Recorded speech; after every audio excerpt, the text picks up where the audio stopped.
Hello guys, তো এই মুহূর্তে আমরা দাঁড়িয়েছি আমাদের গন্তব্যস্থলে। আমরা আজকে চলে আসছি সবচেয়ে বড় মরুভূমি, শুষ্ক মরুভূমিতে চলে আসছি আমরা।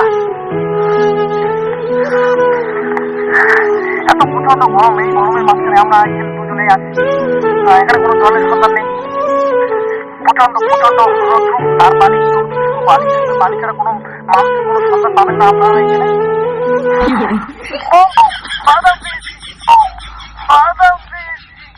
বাদাম পেয়েছো কোথায়? এই মুহূর্তে বাদামের সন্ধান পেয়ে গেলাম আমরা। তো এখানে জনবসতি রয়েছে, তো আমরা আশেপাশের গ্রামে দেখতে চাইবো যে আশেপাশে কোনো গ্রাম আছে নাকি। চলো বন্ধু, বাদামের খবর জীবিত। তো আমার পিপাসা পেয়েছে, বাদাম খেয়ে তার পিপাসা মিটাবে।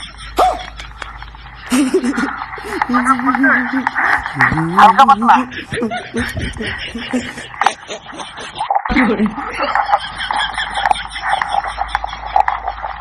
জায়গাটা খুব সুন্দর।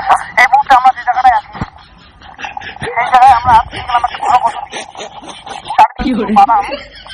আমরা ভেবেছিলাম প্রথমের দিকে যে এই দিকে বালু আর বালু, যখনই আমরা সামনে চলে আসলাম তখনই দেখেছিলাম এখানে বাদামের একটা বাগান। আশেপাশে জনবসতি হবে, আমরা দেখো ওদিকে নদী।